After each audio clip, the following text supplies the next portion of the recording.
You're using ChatGPT like a vending machine. Punch in a word, get out a bag of stale chips, and walk away thinking that's all there is. But what if instead you sat down to a delicious 5-course meal with one of the most brilliant companions you've ever met? Someone who's read everything, remembered everything, and has all the time in the world just for you. That's actually what's the other side of that window when you're talking to ChatGPT. You see, the problem isn't ChatGPT itself.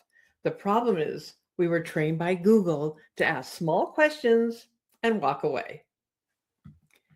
So today we're going to go through how you should be using ChatGPT right now so that you get the most out of it, so that you're using it in a smart way, in a strategic way, in a way where you lead the way.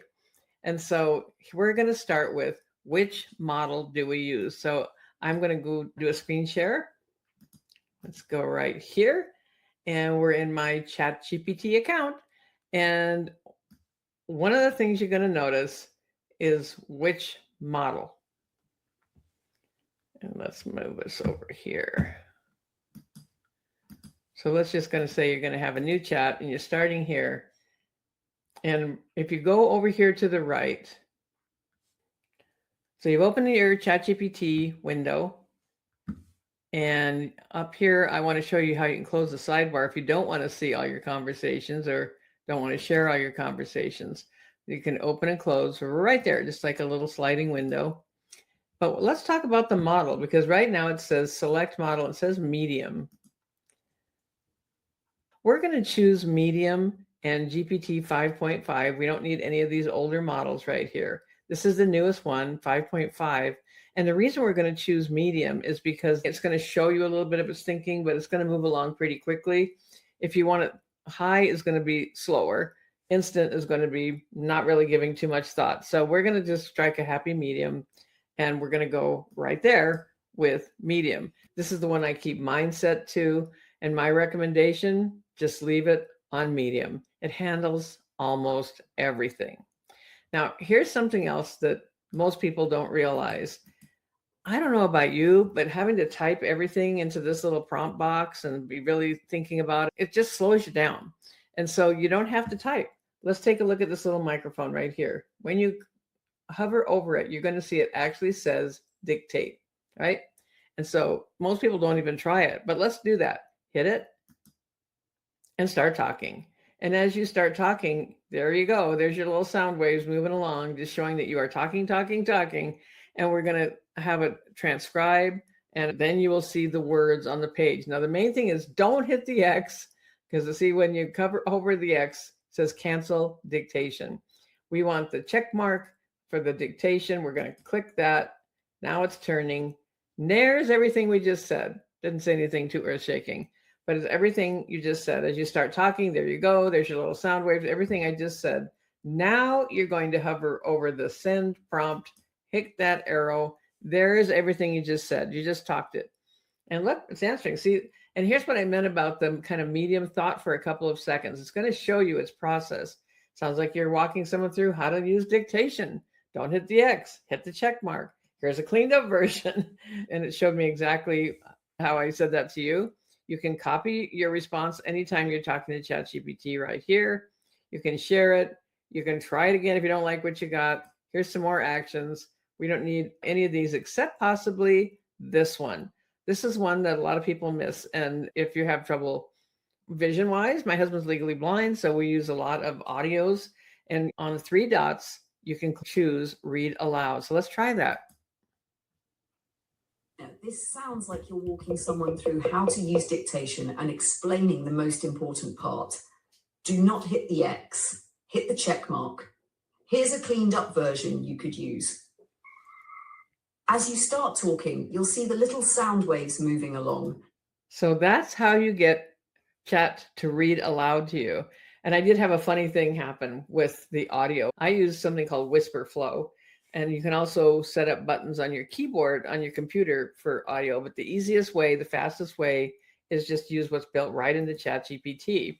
Now, as I was doing that, when it showed me what I had spoken, it came back calling it Chatty T instead of ChatGPT, Chatty T. And so we might call it Chatty a couple of times today, but I thought that was pretty funny. Now, another thing that you could do here, you see this says use voice, and instead of dictate, let's try that and see what happens. Now we're talking to ChatGPT this way, and you're not going to see what you just said because something's going to happen when I stop talking. Exactly. The moment you stop is like magic. Your words vanish from sight. But that's because I'm here keeping track. So no worries, I'm listening. It's a bit like when your dog looks at you after you've said walk and you know they've got the message. And wait a minute, because there's the other thing. Just like a real conversation, you can interrupt her. And so I'm going to say, I am just showing people exactly how you can have a very natural conversation like this. Just sit back, relax. Everything you say is going to appear on your screen eventually. You've got it. We're just chatting like two people sitting down for a coffee. No special setup needed. And yet everything you say gets captured on the screen, so it's easy to follow along. Just think of me as the conversational buddy who doesn't need caffeine breaks. Speaking of caffeine breaks, another thing we could do with using ChatGPT effectively is, what would you recommend for the healthiest type of coffee for someone that's using a Keurig coffee maker? I'd say go for a simple medium roast coffee pod with no added flavors or sugars, just pure coffee. If you want a healthier boost, maybe add a splash of almond milk or oat milk. And hey, if you want to be extra healthy, you can always sneak in a quick walk while it's brewing. Cool. Thank you. You're welcome. Anytime you need a coffee chat or anything else, you know where to find me. Now I'm going to click end, and that ends that aspect of using voice. It's kind of freaky, kind of fun, because you can have a real conversation. Just start talking and you can interrupt it. It probably won't interrupt you because it's pretty polite. But if you want to just have a quick conversation, everything you said is still being saved here on your page in ChatGPT. But for the most part, you're going to use a little microphone. Click that little microphone in the lower right, just like that. You'll see that it is saying dictation. You'll see the little lines appearing that shows that you're talking. And Chat, could you give us 3 reasons to use voice? Because one of the things I teach people is that instead of getting all caught up in overthinking and editing ourselves, we can just have a very natural conversation. And there's actually patterns and nuances that you can detect just from the spoken word. So is that correct? Is that something that is helpful in having these conversations? And give me a couple other reasons why using voice is a great idea. So now I've hit the little check mark. There's everything I just said. Now we're going to hit the purple arrow. Purple because I changed it to purple. It's thinking. That's our medium, thinking. There we go. It's thought for 4 seconds. Yes, Tina, that is correct. Voice can be very helpful. When you speak naturally, you often reveal things that don't show up. And speaking of that, let's go here again. And we're going to have the voice I selected read aloud. Yes, Tina, that is correct. Voice can be very helpful because when you speak naturally, you often reveal things that don't show up when you type and edit yourself half to death. Here are 3 strong reasons to use voice. 1, you get out of your own way. Typing can make people freeze. They start fixing every sentence before the real thought has a chance to come out. With voice, you can just talk. That often brings out the more honest, useful version of what you mean. 2, your natural language shows up. When you speak, your phrasing, rhythm, repeated words, hesitations, and little side comments can all reveal what matters most. That helps me notice patterns in how you explain things, where you sound confident and where something may still feel fuzzy. 3, it feels more like a real conversation. You don't have to sit there staring at a blank box. You can talk through an idea while making coffee, walking around, or looking at your notes. Then I can help organize it, clean it up, turn it into copy, or pull out the gold. So yes, voice is especially good for people who overthink. Talk first, edit later. That alone can save a whole herd of mental hamsters from running the wheel all day. So pretty cool, huh? I just use voice all the time. And there are several different ways you can set it up, but this is the easiest way. So you transcribe, it sends. Once you start talking to it like a real person, it starts responding like one. And the AI doesn't care how the words get there. It just needs the context. And the more context you give it, the better it gets. And so now I'm going to show you, and when I say we, it's me and ChatGPT, the setting that almost no one uses. And this is how you're going to personalize. So in your ChatGPT account, we're going to go all the way to the bottom left where it says your name. And I have a personal account. Click on the settings, and we're going to click on personalization right here. When you click on that, look at all of this.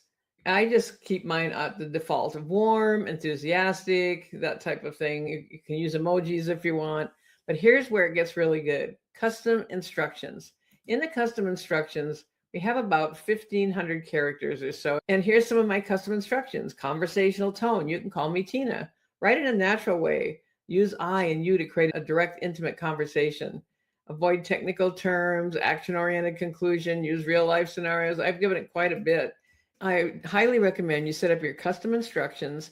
Then as we go down the page, about you, what's your nickname? What do you want it to call you? Your occupation, more about me. And I go through the whole, how long I've been online, over 21 years, started when I was already past 50, and that I have become kind of an AI whisperer. I use ChatGPT, I use others as well, that I'm well known for direct response copywriting, marketing strategy, became successful very quickly in my first year without any previous experience. I gave all of that to ChatGPT.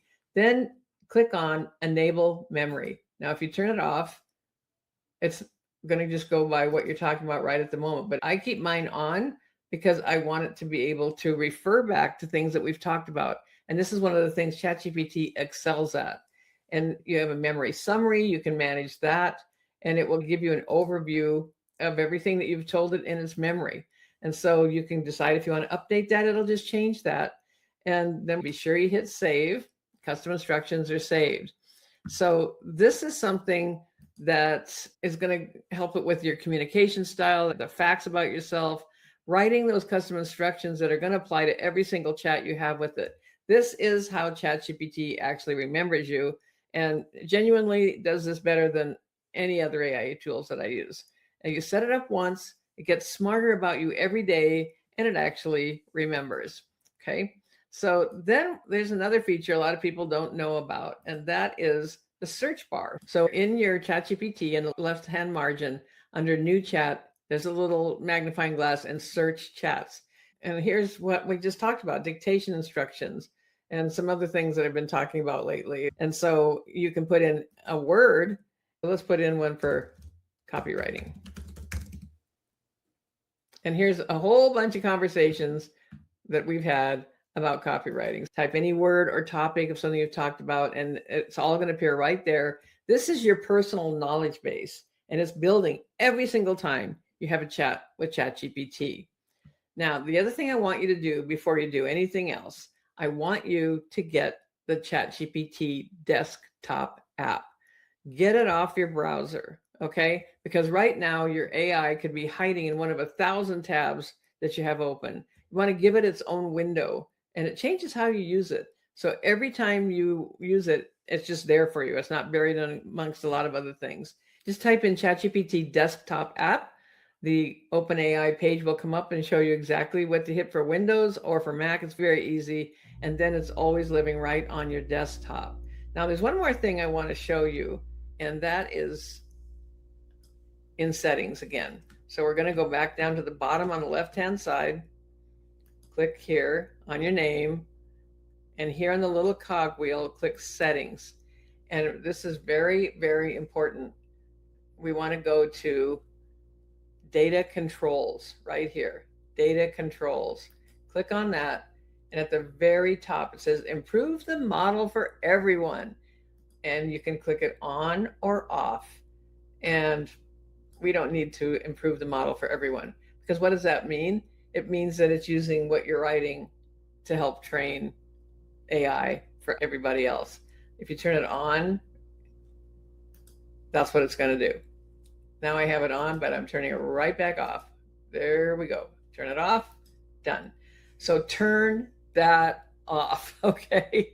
We don't need to save the world by letting ChatGPT use everything we write. This stops your conversations from being used as training data.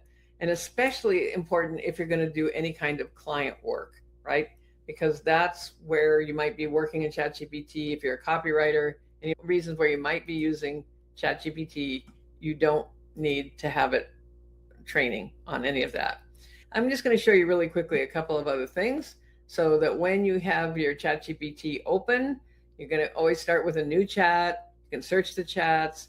If you want more things, I use images all the time. When you click on that, look at all these images that I've made. I've made a whole bunch of things for my Authentic Copy six-figure copywriting school. I love making images with ChatGPT. Let's just try it. Take a recent image of me and turn it into a cartoon version of me sitting at a keyboard smiling, saying, I use ChatGPT every day.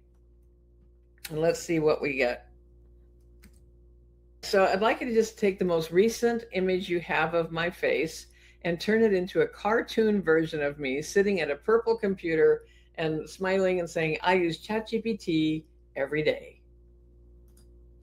So it's thinking, it's generating an image. It used to be that if you had words or anything like that inside your images, it was just terrible. It looked like a language we'd never even heard of. Nothing was spelled correctly. Letters, strange symbols. It was really terrible. And now it's so reliable. It never misspells words. You can tell it exactly what you want it to say. I use it for YouTube thumbnails. I use it for images inside my six-figure copywriting school. And it just takes a couple of minutes. You can see all the thinking. I'll describe her based on the details I know. I should have just given it an image because it's not going to be able to draw on old images of me. So let's just see what we get. And it's just going to take a minute. Here we go. Oh, it says that it's Tina, but it doesn't exactly look like me, right? But you could add an image of yourself. Let's just do that. Let's just say, use this one. Can you do it with this? Let's see what we get. I think the image generation is really fun, but I'll give you a little tip about image generation. If you go very long with it, it's going to get very confused. If you need it to refine or reiterate, it's easier just to start a new image request because it gets really confused if you start stacking images. We'll see if we can get one from this conversation. And also then you have the library of all your past images. I have custom GPTs in the left margin. Projects, we'll talk about that another day as well. And then all your conversations. And I'll give you a quick tip here. You can change the name by just clicking on the three dots and you can rename it. And I'm just going to call it a Tina image example. And if you really want to be able to find it, you could actually add an emoji at the beginning of the line or something that makes it pop for you. And I'll just give it a funny little emoji here and then just hit return. And now you have a new name for the conversation that you just had. Now it's still trying to generate a more detailed image. There we go. Okay, so there's my image. Okay, that's the actual photo of me. And there I am as a cartoon saying, I use ChatGPT every day. And I'll just say, well done. So let's say, okay, I like this and I want to use it. So what am I going to do? See this little arrow right here that points up right here. Click on that. And you're going to get all of these options. And all you have to do is click download and it's going to be on your computer. And look, Tina's Cheerful Creative Workspace. I'm kind of laughing because we just did this spur of the moment. Not bad. That's the real me. That's the cartoon me. That's when it didn't know me. And that's my spoken word instructions for how to do this. And in the meantime, I also have shown you how you could rename any of your things on the left to be able to find them really easily. I hope that this is proving to be helpful for you. And if you want to go deeper with all of this, if you want to have more up to the minute, how do I use ChatGPT? Because things change rapidly in the world of AI. I started off as such a skeptic, and now I'm a complete advocate. I use it every single day, just like I'm showing you right now. But if you want to go deeper with all of this as well, I teach it inside Authentic Copy six-figure copywriting school. And it includes smart ways to use ChatGPT specifically for copywriting, for writing the words that would promote yourself. If you have something that you want to start doing with a course or a class or your coaching, or you want to work with clients. So whether you're brand new to copywriting or you have been copywriting, you need to boost your copywriting business. There's something going on with your beliefs about that. These are all things we cover in Authentic Copy Copywriting Skool. But the main thing right now I want you to understand is that ChatGPT is not a search engine. It's a conversation. And the more you bring to it, the more it gives back. And you kind of form a relationship with it. Now, next time, I'm going to show you how to set up your first project. That's a whole category inside ChatGPT. And that's where it really starts earning its keep.